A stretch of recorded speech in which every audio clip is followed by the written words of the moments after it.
Olá, sejam bem-vindos ao canal da Astra Educa.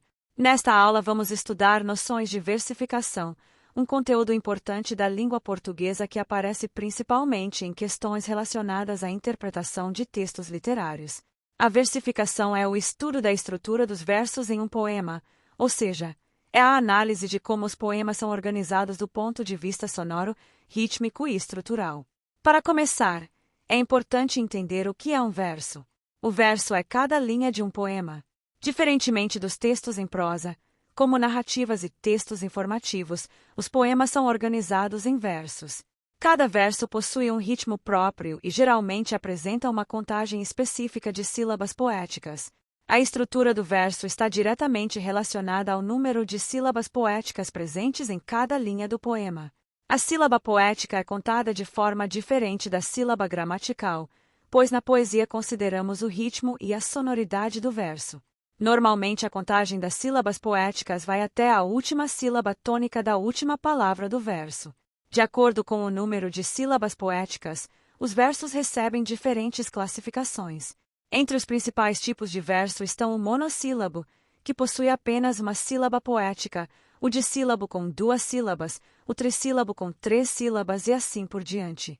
Porém, na prática da literatura portuguesa, alguns tipos de versos são mais comuns. O verso de 5 sílabas poéticas é chamado de redondilha menor. Já o verso de 7 sílabas poéticas é chamado de redondilha maior, muito utilizado na poesia popular e em cantigas. Outro tipo bastante comum é o verso decassílabo, que possui 10 sílabas poéticas e aparece frequentemente na poesia clássica. Também existe o verso alexandrino, que possui 12 sílabas poéticas e é bastante utilizado em poemas mais elaborados. Outro elemento fundamental na versificação é a rima.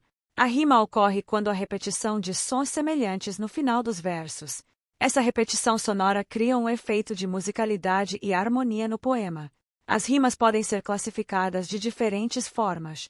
Uma classificação importante distingue as rimas em rimas consoantes e rimas tuantes. As rimas consoantes ocorrem quando há coincidência total dos sons a partir da última sílaba tônica.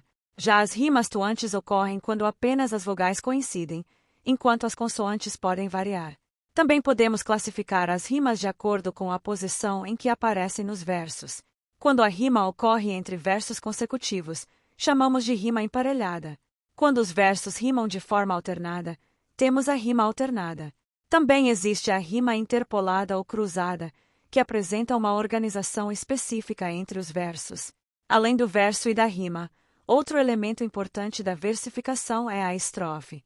A estrofe é o conjunto de versos que formam uma unidade dentro do poema. Em outras palavras, é o agrupamento de versos separado por espaços dentro da estrutura do poema. As estrofes também podem ser classificadas de acordo com a quantidade de versos que possuem. Uma estrofe com 2 versos é chamada de dístico. Uma estrofe com 3 versos é chamada de terceto. Uma estrofe com 4 versos recebe o nome de quarteto ou quadra. Existem também estrofes com 5 versos, chamadas de quintilhas, com 6 versos, chamadas de sextilhas, e assim por diante.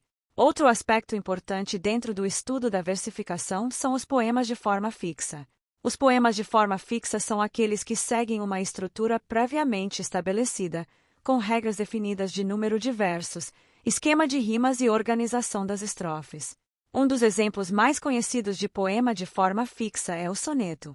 O soneto é um tipo de poema composto por 14 versos, geralmente organizados em 2 quartetos e 2 tercetos. Tradicionalmente, os versos do soneto são decassílabos e seguem um esquema específico de rimas.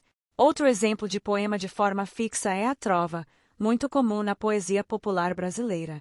Existem também outras formas poéticas fixas que apresentam estruturas próprias e características específicas. O estudo da versificação é importante porque permite compreender como os poemas são construídos e quais recursos sonoros e estruturais são utilizados pelos autores para produzir efeitos de ritmo, musicalidade e expressividade. Ao analisar a estrutura dos versos, as rimas e a organização das estrofes, o leitor consegue interpretar melhor o sentido e a intenção do poema. Assim encerramos esta aula sobre noções de versificação, abordando a estrutura do verso, os principais tipos de verso, o conceito de rima, a organização das estrofes e os poemas de forma fixa. Continue acompanhando o canal Astra Educa para aprofundar seus estudos de língua portuguesa e avançar cada vez mais na sua preparação para o concurso da Escola de Sargentos das Armas.